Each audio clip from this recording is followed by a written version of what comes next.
Olá, você que nos acompanha pelo YouTube. Em breve vamos iniciar mais uma conversa ao vivo. Eu peço que você se inscreva no canal ou, se já é inscrito, que fique logado, logada para nos acompanhar durante a transmissão. Desde já faço o convite para que clique em gostei para nos ajudar a divulgar. Durante a transmissão também é possível comentar ou ainda realizar perguntas que podem ser respondidas durante a transmissão. Olá para você que nos acompanha ao vivo pelo YouTube e também através das redes sociais. Nessa semana eu converso com a professora Scarlett. Está me ouvindo, professora? Que bom tê-la conosco. Está falando diretamente de São Paulo, né? A professora Scarlett, que é professora da Universidade de São Paulo. Eu vou aproveitar aqui para apresentá-la aqui também. Deixa eu só verificar aqui como é que tá. O pessoal está ouvindo bem, né? Vamos ver aqui. Então, a professora Scarlett Zerbeto Marton é doutora em filosofia pela USP, né? Fez estágio de pós-doutoramento pela Université de Reims. Não sei se a pronúncia está correta, até a professora pode me corrigir à vontade, lá na França, né? École Normale Supérieure Paris, né? França, Université de Paris 10, não sei como fala aqui. França possui livre docência, mestrado e graduação em filosofia pela USP, atualmente leciona na mesma universidade e, na minha visão, pelo menos, né, uma das grandes especialistas de Nietzsche aqui no Brasil, com certeza sempre muito bem querida e lembrada por todos, né, nessa trajetória também acadêmica. E eu gostaria então de falar sobre esse tema aí do Nietzsche, filósofo da suspeita, já começando com uma pergunta aí para a professora já começar a se aquecer um pouquinho na nossa conversa, né? Ao afirmarmos que alguém é um filósofo da suspeita, o que nós devemos entender, professora? Boa noite a todos e todas que estão nos seguindo no momento ou que venham a nos seguir. E agradeço ao Caio pelo convite, pela proposta em conversarmos sobre Nietzsche, filósofo da suspeita. Nietzsche, filósofo da suspeita, que, aliás, é o título de um dos meus 20 livros publicados. Mas, bem, então vamos começar com essa pergunta, uma pergunta bastante instigante. O que faz com que possamos qualificar um pensador como sendo um pensador da suspeita? O que significa suspeita aí, né? Significa que este pensador ele deve nos tirar da nossa zona de conforto. É um pensador que, na verdade, vai nos fazer suspeitar, colocar em questão, colocar sob suspeita tudo aquilo que nos foi ensinado. Inclusive tudo o que nos foi ensinado por outros pensadores. Não só o que nós aprendemos na nossa vida cotidiana, mas também aquilo que nos chega através do conhecimento da filosofia. Então, um pensador, no meu entender, pode ser tido como um pensador da suspeita, uma vez que ele nos leva justamente a colocar sob suspeita, a questionar, pôr em causa, duvidar de tudo aquilo que nós julgamos saber e que nem sempre de fato sabemos. Nós estamos ao vivo, então os cães nos acompanham daqui desse lado também, então desculpa aí o pessoal que está nos assistindo, não tem como, né? Ao vivo tem disso também. Eu vejo que tem muita gente já nos assistindo ao vivo, que bom, né? Ter vocês aí conosco também. Quem puder e quiser pode se identificar aí no chat, né? Mandando perguntas ao vivo ou dizendo para nós de onde está nos assistindo. E nós vamos seguir aqui aproveitando do conhecimento e da sabedoria aí da professora Scarlett, né? É comum se ouvir falar que Marx e Freud são considerados mestres da suspeita. Isso tem algo a ver com Nietzsche? Na verdade, aqui eu gostaria de me deter um tanto na França da década de 60, de 1960, para nós examinarmos de uma maneira mais abrangente e profunda essa questão. No ano de 1964, ocorreu um grande colóquio em Royaumont. E nesse colóquio de Royaumont, Foucault apresentou, Michel Foucault, não é? Este filósofo renomadíssimo, né?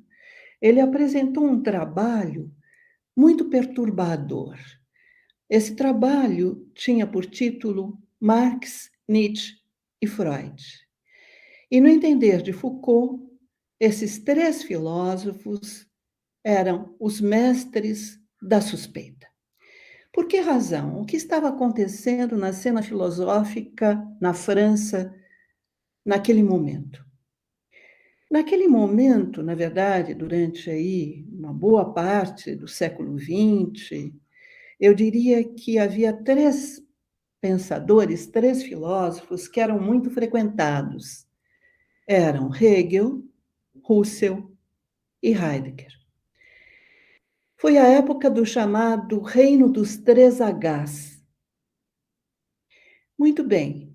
E o que pensavam esses filósofos? Eles pensavam a filosofia, antes de mais nada, como um grande sistema. Havia um sistema filosófico. Um sistema filosófico que deveria dar conta das questões centrais, colocadas pelas diferentes disciplinas filosóficas, pela teoria do conhecimento, pela estética, pela ética, pela filosofia do direito e assim por diante. Muito bem. Quando Foucault traz um outro triunvirato, um outro trio, este trio, Marx, Nietzsche e Freud, ele está contrapondo esses três pensadores aos pensadores do reino dos três Hs, a Hegel, Husserl e Heidegger. E está mostrando que há uma outra forma também de se fazer filosofia, que levanta outras questões, que se posiciona de uma outra maneira em relação ao mundo. E Foucault, nessa comunicação, no colóquio de Royaumont, começa dizendo que há várias formas de se interpretar, há várias interpretações ou técnicas interpretativas. E ele parte da ideia de que toda cultura tem as suas técnicas interpretativas. E que, na verdade, nós poderíamos levantar a suspeita de que a linguagem não diz tudo o que ela quer dizer, diz outras coisas do que aquilo que ela aparenta dizer. E que também há outras linguagens além dessa expressão verbal. Há linguagens que ultrapassam a própria linguagem verbal. E a partir daí, nesse contexto, Foucault vai trazer Marx, Nietzsche e Freud. E vai dizer que há três livros que são livros fundamentais, que porque produziram um enorme choque na nossa maneira de pensar, de perceber o que está à nossa volta, de sentir, etc. Esses três livros seriam O Capital, escrito por Karl Marx, A Genealogia da Moral, escrita por Nietzsche, e A Interpretação dos Sonhos, redigida por Freud. No entender de Foucault, com O Capital, com essa obra monumental intitulada O Capital, Marx, na verdade, nos convida, a nós intérpretes, a nos interpretarmos a nós mesmos. Nós poderíamos até avançar aqui a noção de ideologia. No fim das contas, muitas vezes o que nós tomamos por verdade nada mais é do que uma ideologia. Isso nós presenciamos com toda clareza nos dias de hoje no nosso país. Bem, então a ideologia, no entender de Marx, ela vem ocultar as verdadeiras relações de poder, que são as relações que dizem respeito aos meios de produção. No caso de Freud, Freud vai nos dizer que, no fim das contas, a humanidade ela teve 3 feridas narcísicas. O que significa isso? Que o ser humano ele teve de se rever, ele teve de rever a sua posição no mundo. Essa primeira ferida narcísica, que faz com que o ser humano comece a perceber que ele não é tudo isso que ele imaginava, vem com Copérnico. Porque com Copérnico, a Terra deixa de ser o centro do universo. Nós passamos do geocentrismo, a Terra como centro do universo, para o heliocentrismo. Agora é o Sol que constitui o centro do universo. Portanto, enfim, o ser humano tem de abrir mão da sua onipotência, de toda a importância que ele julgava ter. O segundo elemento, o segundo momento em que o ser humano sofre um baque é com Darwin. Charles Darwin, esse cientista do início do século XIX, que vai dizer que o ser humano descende de outras espécies animais, como, no caso, os símios, não é? Os macacos. Então, mais uma puxada de tapete, se quisermos dizer assim.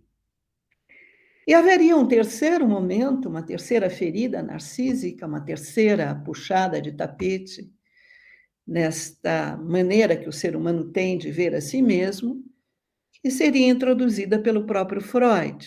O ser humano acreditava que ele tinha o controle de absolutamente tudo. E Freud vai introduzir a ideia de inconsciente. E vai dizer que, no fim das contas, a consciência ela repousa sobre o inconsciente. Há muita coisa que não vem à nossa consciência e que está aí. Bem, então, nós falamos aqui de Marx, falamos de Freud e Nietzsche. Nietzsche também vai nos trazer um grande choque, provocar um grande choque. E que choque é esse? Enfim, é que os valores que norteiam a nossa conduta, o nosso comportamento, bem e mal, queremos ser pessoas boas, nós queremos fazer boas ações, bem e mal, esses valores, mal por oposição ao bem, esses valores, na verdade, nós é que criamos, somos nós que inventamos. Eles não são sempre os mesmos, em toda parte, em todo lugar, eles foram inventados, eles foram estabelecidos num determinado momento, eles podem vir a desaparecer e outros podem surgir. Então, são exemplos aqui, não é? Da maneira pela qual esses 3 filósofos, Marx, Nietzsche e Freud, vieram convidar o ser humano a colocar sob suspeita as suas crenças, as suas convicções. Embora a senhora já tenha mencionado sobre Nietzsche, né? Como nós estamos colocando aí no tema, né? Nietzsche, filósofo da suspeita. Por que ele deve ser entendido especificamente dessa maneira?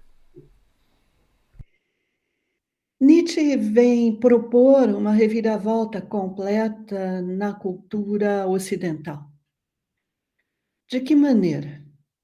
No entender de Nietzsche, a cultura ocidental ela está baseada num tripé: Sócrates, Platão e o cristianismo. Com Sócrates, houve uma primeira ruptura.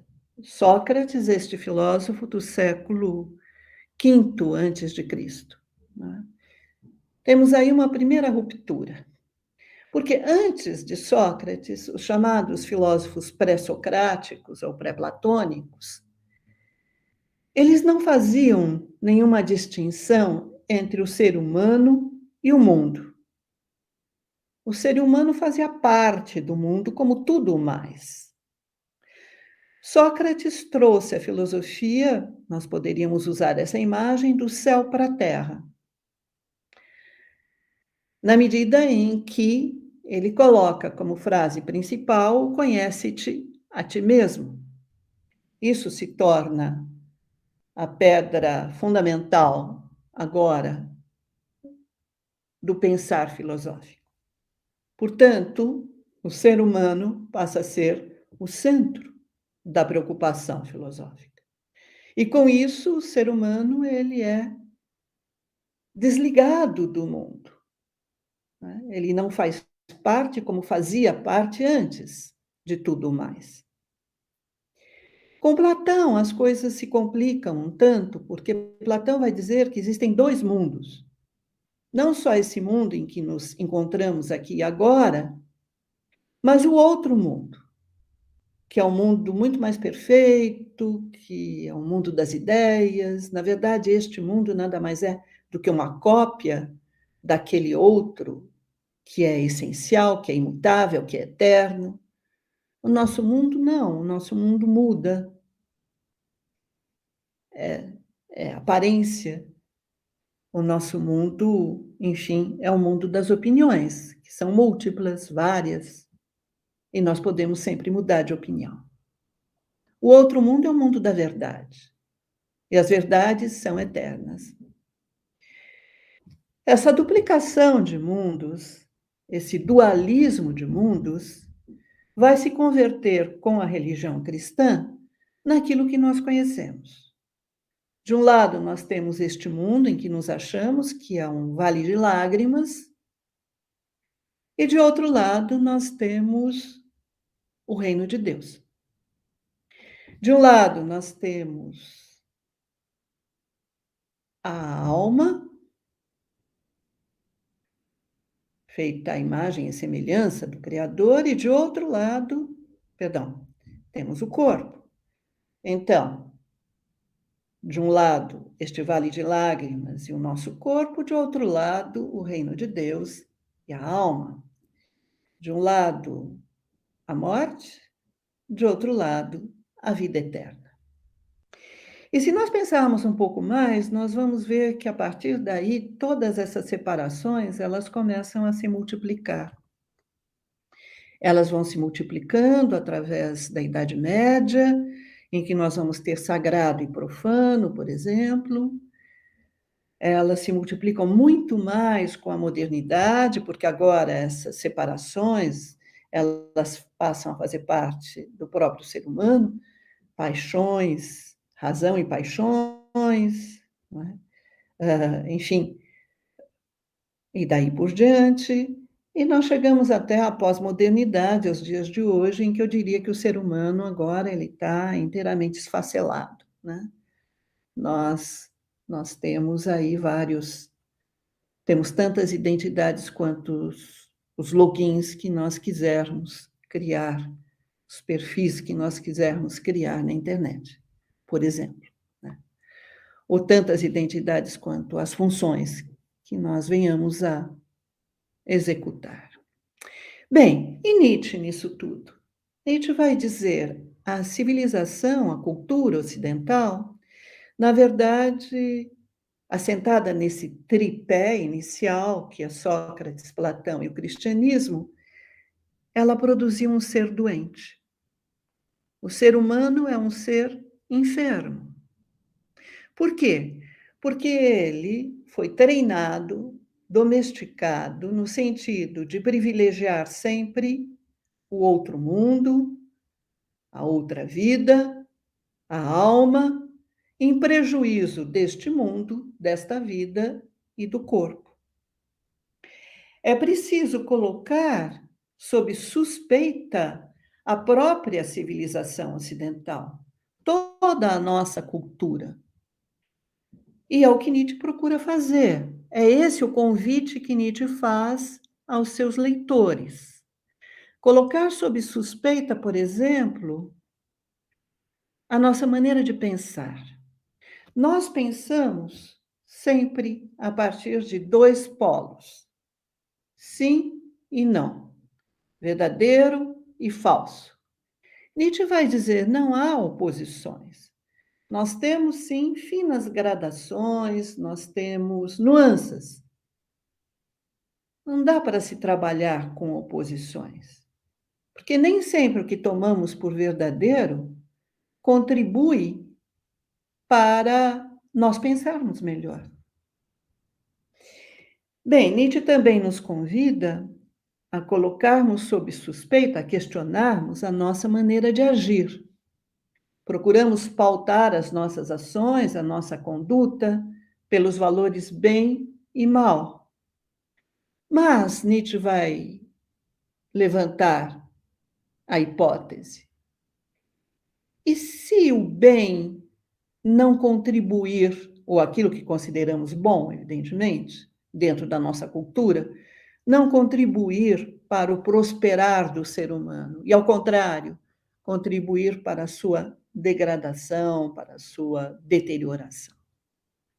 E Nietzsche ainda nos convida a colocarmos sob suspeita a nossa maneira de sentir. Maneira de sentir que, segundo ele, lá no século XIX, é um pensador da segunda metade do século XIX, lá no século XIX, era uma maneira de sentir muito pautada, muito determinada pela religião cristã, pelo ressentimento. Bem, então, o que Nietzsche vai nos dizer, ao contrário do que prega o cristianismo, somos todos feitos à imagem e semelhança de Deus, o ser humano é uma espécie animal como qualquer outra, ou seja, não temos nada de divino.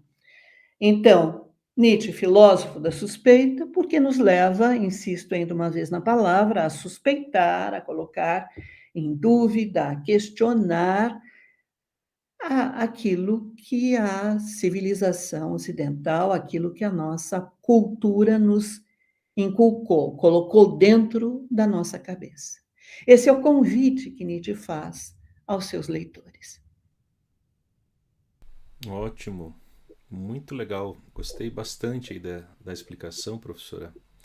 E eu quero aproveitar para pedir para o pessoal que está nos assistindo ao vivo aí, se alguém quiser aí deixar algum comentário ou pergunta, principalmente para quem entrou agora para assistir a nossa transmissão, tem que estar inscrito aí no canal para ter acesso ao chat. Eu peço aí para o pessoal também deixar o famoso joinha, eu gostei no vídeo, para nos ajudar a divulgar. E quem sabe aí compartilhar o link também para outras pessoas terem acesso aí a esse riquíssimo conteúdo aí da professora Scarlett também aí, que faz parte aí do canal também a partir de agora, né? Em 2010, a senhora lançou um livro intitulado Nietzsche, Filósofo da Suspeita. O que a motivou a escrever essa obra? Quais os temas e problemas que a senhora desenvolveu nesse livro? Pois é, esse livro que está aqui na minha mão, aliás, eu acredito que ele esteja esgotado, segundo me disseram, mas este livro, na verdade, me convidaram para fazer e me convidaram para escrever um livro introdutório à filosofia de Nietzsche. Eu já havia publicado 3 outros livros introdutórios e eu disse, mas mais um livro introdutório? Eu quero fazer algo diferente. Os livros introdutórios, em geral, são Nietzsche nasceu dia 15 de outubro de 1844, enfim, na cidadezinha de Röcken, na Prússia Oriental.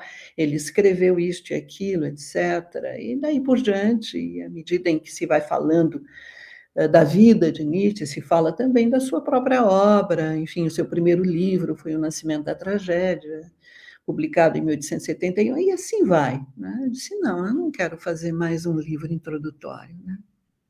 Eu já fiz 3, diferentes entre si, evidentemente, abordando vida e obra de Nietzsche a partir de diferentes perspectivas, mas agora eu quero fazer algo completamente diferente mesmo. Ao invés de falar logo de início, logo de cara, das ideias de Nietzsche, eu vou falar do que pensam que Nietzsche pensa. Eu vou falar justamente dos preconceitos ligados à figura de Nietzsche. Nietzsche, um filósofo contraditório, nem é filósofo, é um poeta. Nietzsche, que é contra a democracia, Nietzsche, que, enfim, sobretudo é um pensador irracionalista, que não tem nenhuma proposta, ele só se limita a dinamitar os fundamentos, demolir os alicerces e daí por diante. Esse Nietzsche negativo, esse Nietzsche no limite nihilista, para usar uma palavra aí muito em moda, e daí por diante. Eu vou começar por aí. Eu vou começar discutindo esses preconceitos em relação à filosofia nietzschiana, ao pensamento nietzschiano. E ao desmontar esses preconceitos, ou seja, ao colocar sob suspeita, né, usando aí mais uma vez a palavra, os preconceitos em relação a Nietzsche, mostrar Nietzsche. Esse foi o propósito do livro, né? E assim foi. O livro tem aí 3 partes. Em cada uma delas, eu trato justamente, em cada uma delas, de 4 preconceitos. Nietzsche, de modo algum, filósofo, não é filósofo. Então, é um escritor dentre tantos, é um poeta que enlouqueceu, é um pensador antissistema, antissistemático, é um autor contraditório. E daí eu vou mostrar que isso não se aplica ao pensamento nietzschiano. Nietzsche, precursor do nazismo, profeta do nacionalsocialismo, autor nacionalista, pensador antissemita, apologista da força bruta, e daí pondo sob suspeita essas 4 convicções. Nietzsche, irracionalista e nihilista, destruidor dos valores democráticos, autor misógino, demolidor do cristianismo, pensador iconoclasta, pondo sob suspeita esses 4 preconceitos. Essa foi a estrutura do livro.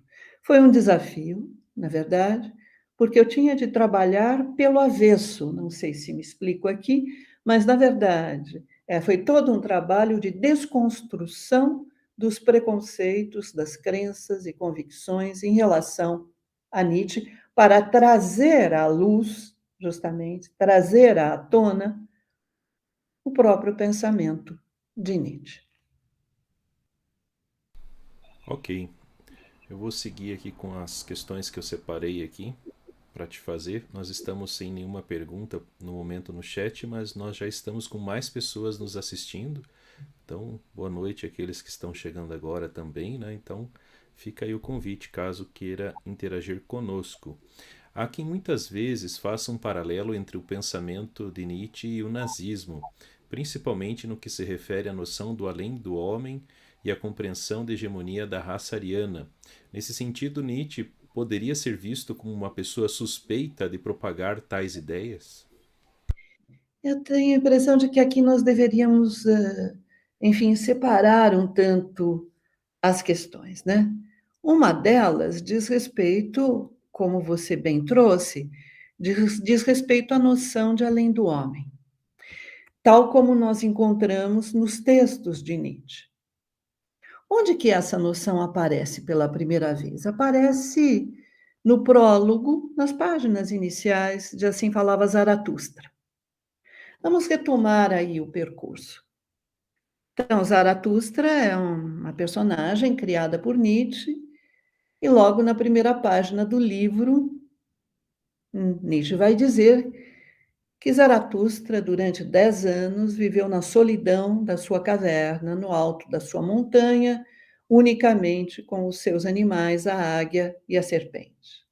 E depois de 10 anos, ele decide descer para o vale para ir até a cidade, para voltar ao convívio com os homens. E é o que ocorre.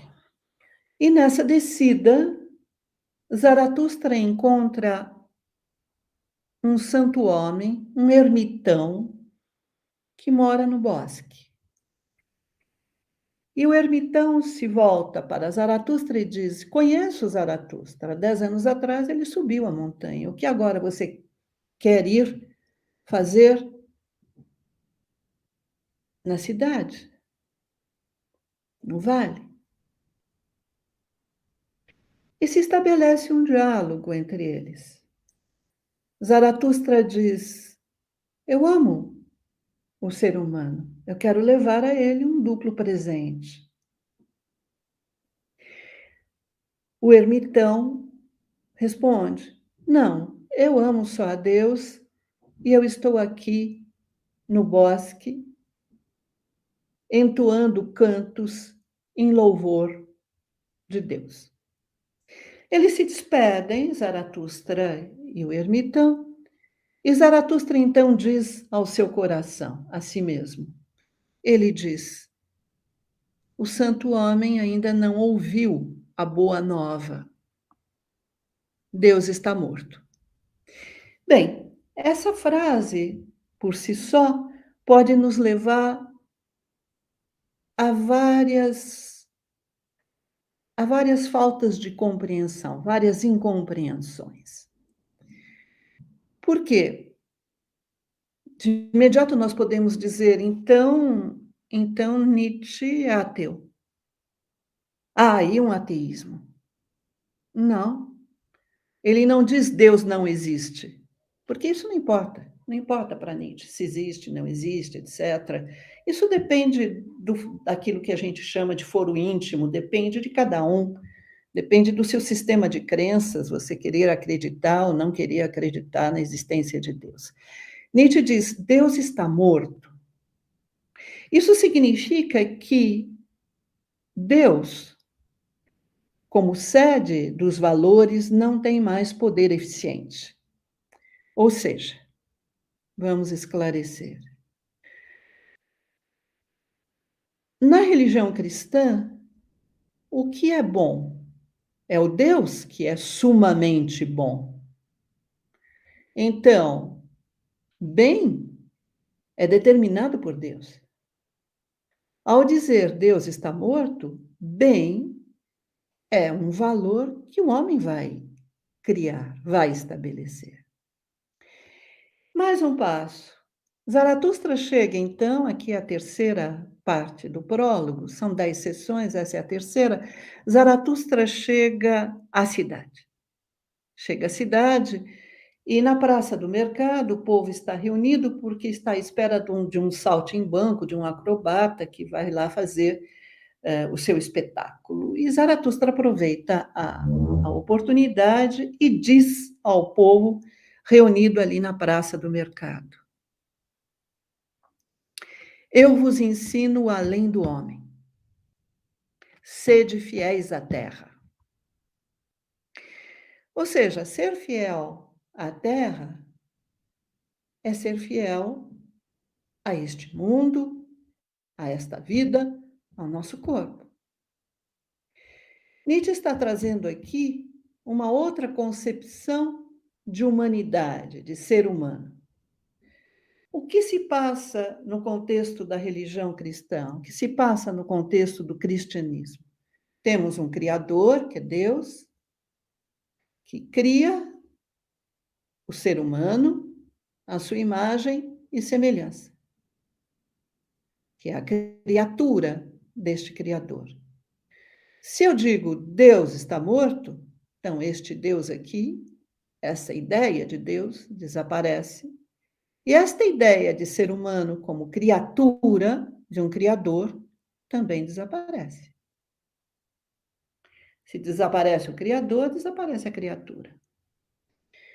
Então, a morte de Deus traz a morte do homem, dessa concepção de ser humano. E aí Nietzsche introduz uma nova concepção de ser humano. O termo em alemão é Übermensch, que é traduzido de forma brilhante por além do homem. Além dessa maneira de se pensar o ser humano, é uma outra maneira de se pensar o ser humano. Este Übermensch, esse além do homem, significa que o ser humano ele é criador e criatura de si mesmos. Não é algo de fora que vem engendrá-lo. Não, porque ele vai estabelecer os valores, ele vai tomar nas mãos as rédeas da sua própria vida.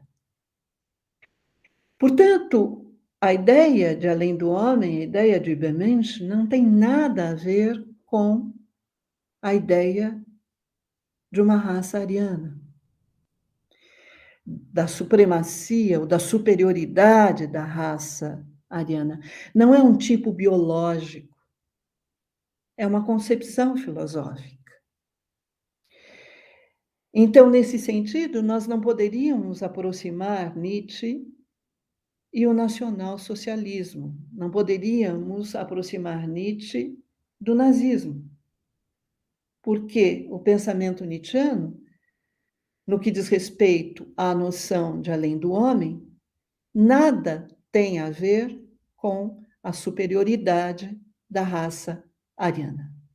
Mas o que promoveu essa confusão, que fez com que se ligasse de uma maneira tão estreita o nome de Nietzsche ao nome de Hitler? Aí temos de recorrer mais uma vez à história, não é? E contextualizar mais uma vez. Assim como nós contextualizamos lá o pensamento do Foucault, em 1960, na França, vamos contextualizar agora o pensamento de Nietzsche no final do século XIX e até a ascensão do nazismo em 1933. Muito contribuiu para essa associação entre Nietzsche e Hitler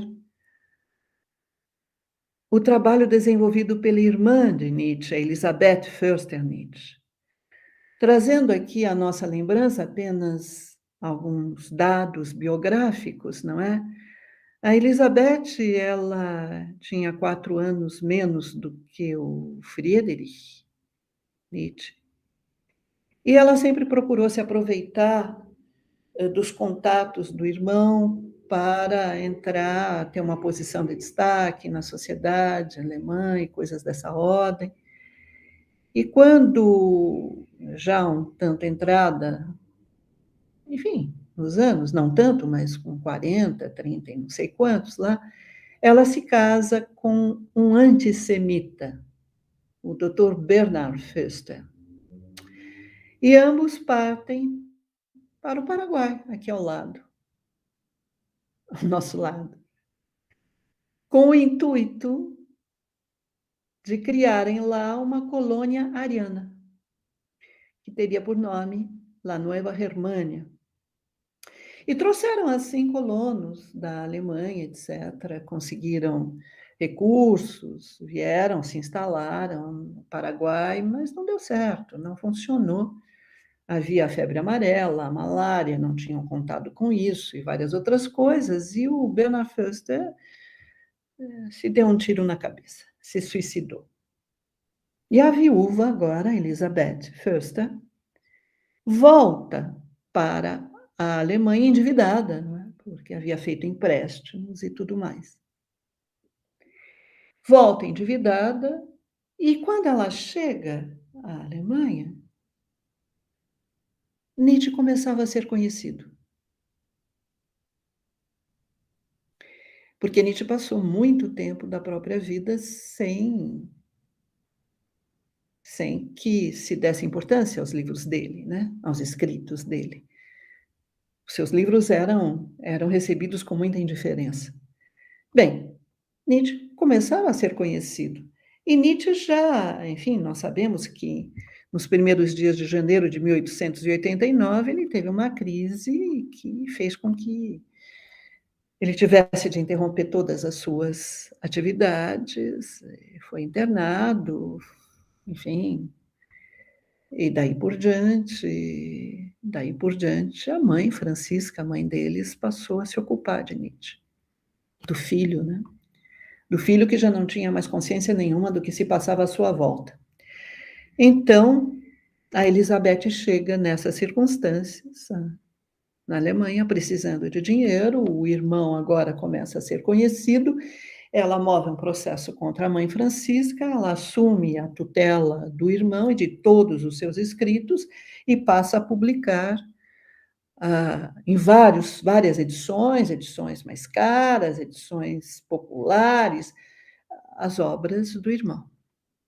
Consegue doações, enfim, compra uma vila, uma casa muito grande, uma mansão, na cidade de Weimar, instala lá os arquivos Nietzsche, expõe o irmão enlouquecido aos olhares de curiosidade, aos olhares curiosos daqueles que iam até lá, e assim ela vai vai, na verdade, se aproveitando das diferentes situações sociais, políticas do próprio país. E com a ascensão de Hitler, com a ascensão do nazismo, enfim, antes mesmo, Elizabeth se volta, evidentemente, para o nazismo. Enfim, promove uma série de deturpações na obra de Nietzsche e acaba sendo velada nos arquivos Nietzsche em Weimar pelo próprio Führer, pelo próprio Hitler, e enterrada com as glórias nacionais e com a bandeira nazista. Tudo isso deixou muitas marcas na maneira pela qual se recebe a filosofia nietzschiana, e também esses fatos que eu trouxe aqui nos ajudam a compreender por que Nietzsche foi visto durante tanto tempo e ainda por vezes é visto como um precursor do nazismo. Bem, eu acredito que nós poderíamos ficar por aqui, se estiver bem assim. Sim, eu gostaria só de fazer uma pergunta que ela é um pouco pessoal também e aproveitando da sua exposição, né, já que tem bastante gente nos assistindo, mas ninguém escreveu aqui. A senhora tem uma formação bastante, vamos chamar assim, de francesa, não sei se seria o termo correto, né, mas passou por várias instituições francesas e nessas instituições, ou talvez depois também em outro lugar, a senhora tem visto muita publicação acerca do Nietzsche como filósofo da suspeita, ou de repente colocaram sobre suspeita, talvez a senhora não ter discutido isso, talvez no ambiente mais alemão, vamos chamar assim, não que não seja importante, a gente sabe da tradição da USP, principalmente com contato com a França, mas eu digo assim, geralmente acho que devem ter perguntado para a senhora muitas vezes sobre isso, acho que a senhora talvez esteja até acostumada já com essa pergunta, né? Eu agradeço a sua questão porque ela me permite, na verdade, esclarecer um ponto. Eu acho que essa é uma má leitura do meu próprio trabalho. Eu tenho textos publicados na Alemanha, inclusive na revista que é a principal revista sobre a filosofia nietzschiana, uma revista bastante volumosa, que é os Nietzsche Studien. Eu tenho 3 textos publicados lá. Eu dialogo muitíssimo com os colegas alemães. Inclusive, eu faço parte do conselho científico dos Nietzsche Studien. Eu faço parte também da coleção de livros, Monographien und Texten zur Nietzsche-Philosophie. Faço parte também do conselho científico. E essas 2 publicações são publicações absolutamente fundamentais para os estudiosos e pesquisadores do pensamento nietzschiano. Publicações que foram fundadas pelo Müller-Lauter, com quem eu tinha uma excelente relação, que eu cheguei a visitar em Berlim mais de uma vez, na verdade. Cheguei a publicar muita coisa do Müller-Lauter aqui entre nós. Publiquei, inclusive, o seu principal livro, que é Nietzsche, a filosofia dos antagonismos e os antagonismos da sua filosofia, publicado pela editora da Unifesp. Enfim, e no grupo de pesquisa que eu fundei aqui no Brasil, não é?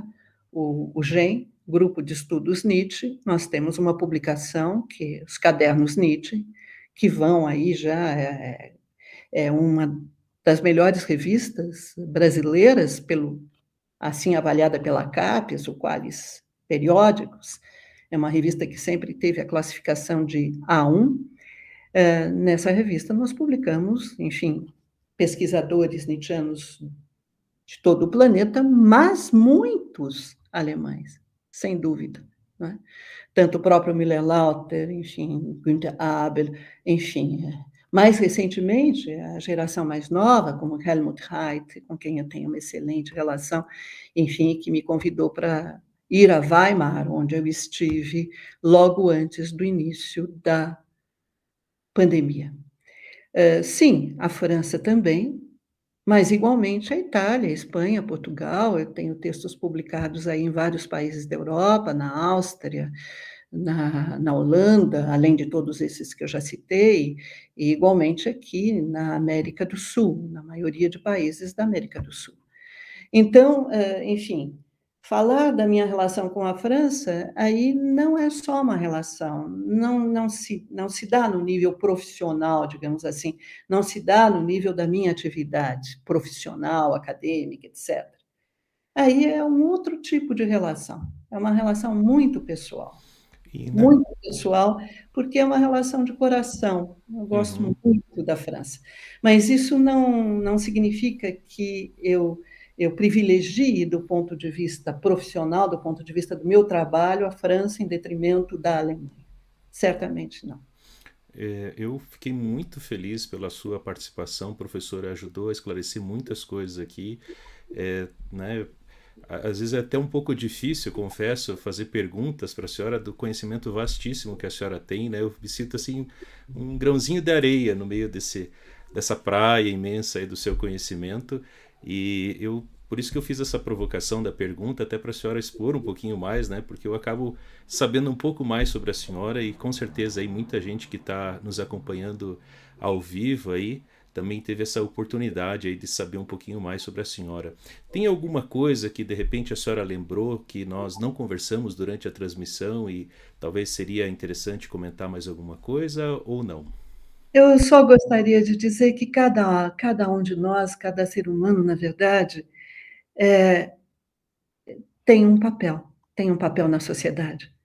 E todos nós somos grãozinhos de areia, na verdade, na sociedade em que nós vivemos. E como grãozinhos de areia, que somos todos nós devemos colocar, no meu entender, não é, as nossas competências e talentos em benefício do maior número. Eu queria agradecer a oportunidade dessa conversa, de estar aqui, enfim, desejando a cada uma, todos e todas, o melhor nessa sua jornada. Ok, eu agradeço então a quem nos assistiu aí ao vivo, né? Se inscreva no canal aí para acompanhar as próximas publicações. Deixe aí um joinha, um gostei para nos ajudar também na divulgação desse vídeo e até uma próxima, pessoal.